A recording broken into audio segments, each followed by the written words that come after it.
Hello everyone, welcome to Tutorials in Hand. In this video tutorial we are going to see how to write a program in Python to find index of an element present in a tuple. So basically we will have a tuple and we are interested in finding out the index of an element. So without further ado, let's get started with the video.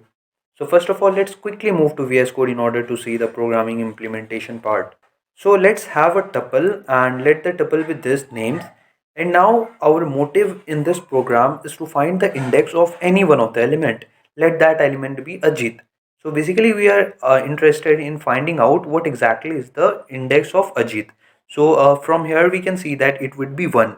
Why? The reason being in Python we know that indexing starts from 0, right? That's why this would be 1, this would be 2, this would be 3 and this would be 0. So now let's see how to do that. So in Python we have an inbuilt method called index. So with help of index itself we can find what exactly is the index of an element in a tuple. So let me show you how to use that. So let's have a variable, let it be index of Ajit, and then the name of the tuple, which is names dot index, and simply over here we will give whose index we need to find out. So over here we need to find out the index of Ajit, right? So now this is how we can find the index of any element in a tuple. Let's print it and see it working. And we are aware how to run a Python program. So we'll simply write Python and then the file name .py. So over here you can see that the index of Ajit is 1. So this was a positive test case, like this was a situation wherein we wanted to check out the index of an element which is already present, right? Now let's take an instance wherein we accidentally put an element which is not present in the tuple.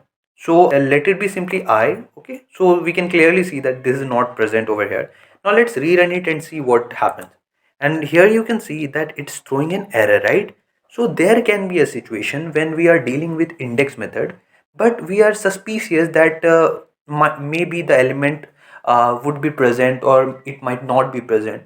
So in order to deal with that, in order to prevent those exceptions, we have very famous thing in Python or in most of the programming languages called exceptional handling. So we will basically try to handle the exception so that instead of throwing an error, it throws us a proper message that yeah, this thing happened. So let me show you how to do that. So in order to do that, what we will do is we will put this piece of code, means the code onto which we are suspicious that it might throw an error. So we will put it inside something called try, right? So we have put that, it should be indented, that is these two lines are under try. So let's say the program execution comes at line number 6 and it tried to find the index. So if it finds, then it will simply move to line number 7 and will print up the things, right? Now let's say the program was not able to find the index and let's say the exception would be thrown. So with help of try and except, what will happen that instead of throwing the exception, our program will quickly move to line number 9. That is, it will move to the except part and will write or will execute the parts whatever is there in except. So over here let's write the comment simply not found.